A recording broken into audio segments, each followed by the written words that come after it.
to bargain. Dormammu! Dormammu! Dormammu! Boy, that Doctor Strange movie sure had a nifty ending, didn't it? Rather than following the present-day superhero movie formula of ending on a needlessly extended boss fight with a dull villain you don't care about and hoping that the rest of the movie is good enough that you'll overlook a lousy final 10 minutes, this one foregoes yet another fistfight in favor of having Hogwarts Tony Stark here use his mystical abilities to annoy the dread Dormammu into giving up just to get rid of him. That's clever, and given that so many modern superheroes are now characterized as sarcastic motor-mouth pains in the ass, it's kind of weird that no one thought to try that before, right? Yeah, kinda weird.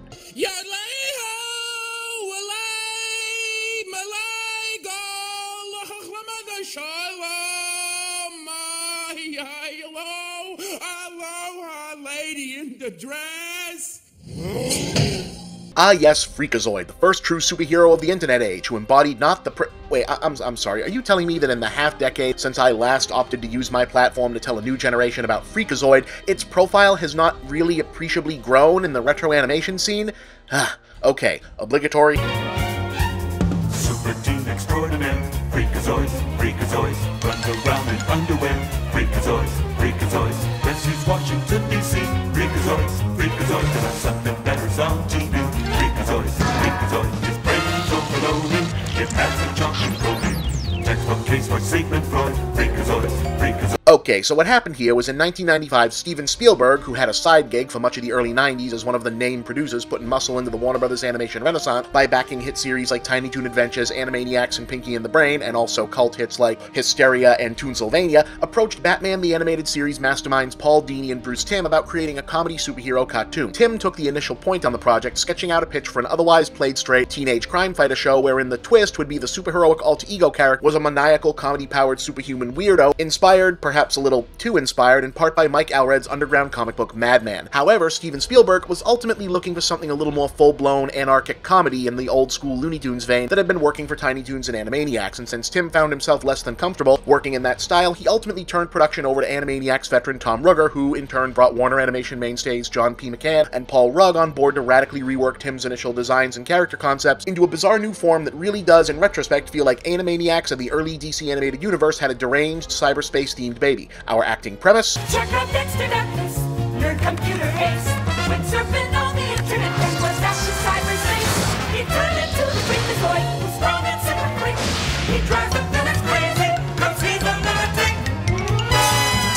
Yes, our big acting premise is that Freakazoid is born of an ordinary teenager having the entirety of the circa 1995 World Wide Web downloaded directly into his brain, but whereas other early cyberspace sci-fi stories with similar premises tended to take a more utopian bent, imagining society reshaping singularities or the emergence of godlike post-human digital bodhisattvas, Freakazoid, despite mainly using the internet as a topical marker to better identify Dexter Douglas as an archetypal nerd character. You spend far too much time with your computer. It's not healthy.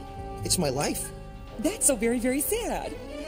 Was eerily or perhaps just depressingly prescient about what internet culture would actually end up being, imagining a humanoid embodiment of the information superhighway itself to be a sarcastic, random, meme-spouting font of petulant self-satisfaction who, despite possessing a seemingly limitless ability to alter the fabric of reality itself, mainly carries out his superhero duties by, yes, annoying his enemies into submission with pop culture references, obscure jokes, celebrity impressions, and fits of inexplicable weirdness. I wanted to do one of those funny things like, and you ever watch F Troop where Agarn says, "There's no way I'm wearing a dress, absolutely not, no dress," and Forrest Tucker's like, "Yeah, you're wearing that dress, you're gonna wear that dress," and then they wipe, and Agarn's wearing a dress. You local brothers! The basics of this setup are laid out in the premiere episode Dance of Doom segment, wherein Freakazoid rescues Dexter's high school's annual daylight savings times dance from the supervillain Cave Guy by breaking out into an epic stream of consciousness blather about basically nothing that was mostly taken from a recording of various weird voices and nonsense routines that Paul Rugg had submitted as his audition for the voice of the title character. Low bridge, everybody down, low bridge, Cave Guy's underwear is brown, brown, brown, it looks like he's got the cooties, ooty, goodbye, stop the singing now, end the singing song, stop, go, enough with the song, stop, bring it down, calm down,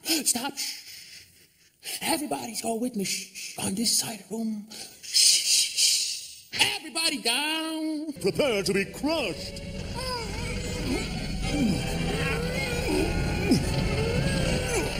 Okay, you win.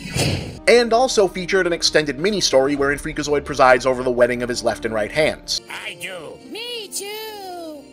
Then I now pronounce you married hands. You may kiss the bride.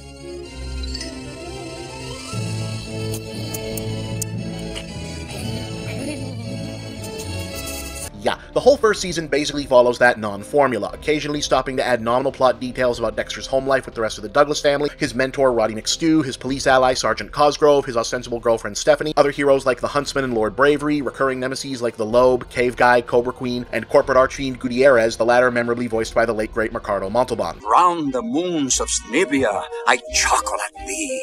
Beyond the Corpian clouds, I chuckle more at thee. Revenge is a dish best served with pinto beans and muffins. But the point of these characters is that you immediately recognize them as 90s superhero cartoon stock types so that the show could just blow past the plot stuff and get right to remixing the expected tropes into unhinged, Monty Python-esque flights of brief comedic fancy, at least for season 1, which was basically cartoon comedy perfection. Seriously, there's just not a bad note in it, and in my opinion, 286 are the most brilliant minutes in the whole of 1990s comedy, animated or otherwise. I hope the Humanitas Committee is watching. Season 2 isn't quite as successful. It's still damn good stuff, but the decision to drop the mixed short subject format in favor of more traditional episode-length storylines just doesn't jive with a series whose mythos was designed around making that kind of storytelling unnecessary. Dumb! Never tell the villain how to trap you in a cage! You probably shouldn't have helped us build it either. I know, dumb! So it's a mixed bag, but you do get killer guest spots from eclectic talent like Tim Curry, Leonard Maltin, Norm Abram, of all people. You're an evil man! And the late great Jonathan Harris doing an epic takeoff on his infamous Lost in Space Dr. Smith performance. Freakazoid, where are you? Oh, the pain, the pain. Incidentally, Bruce Timm and Paul Dini did end up repurposing their version of what Freakazoid might have been, at least in terms of characterization, into their reimagined version of Steve Ditko's The Creeper in the 4th season of Batman the Animated Series. Who are you? They call me Yellow-Skinned Wacky Man! But I prefer the Creeper. Call Arkham, quick. That's right, Mama. Hurt me. I've been bad.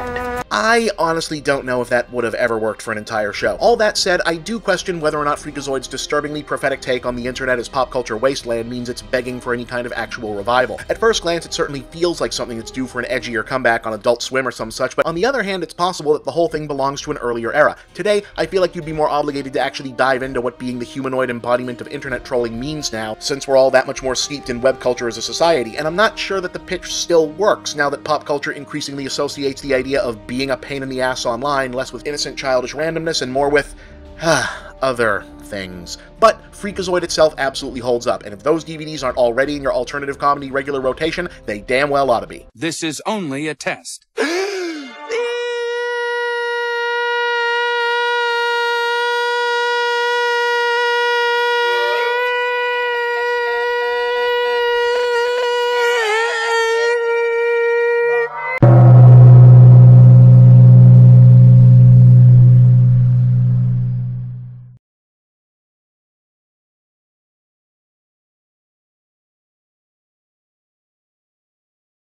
Hey gang, here's a question that keeps coming up. If your handle is MovieBob, where are your movie reviews? Well, my old reviews are in a lot of places. You'll find many of them on my YouTube channel, but you'll find the brand new ones on Geek.com, an awesome site that's also your one-stop news source for science, TV, gaming, technology, nerd culture, the works. You can find all my reviews directly by going to geek.com/author/bchipman, because that's my real name, and you can get regular updates on all my reviews and all of Geek.com's other great content by signing up for their kick-ass newsletter at subscribe.geek.com. And don't forget to also subscribe to the Geek.com YouTube channel, where you'll find the videos that accompany my reviews and tons of other great content too. Remember, that's Geek.com, the Geek.com newsletter, and Geek.com on YouTube. Make sure you don't miss out on all the latest MovieBob reviews. You can also check out my own new website, MovieBob Central, where you'll find my blog, links to all my work, and shop for my books, ebooks, and future MovieBob products. And please remember to like these videos, share them with all of your friends, and subscribe to this channel. Thank you for watching another MovieBob production.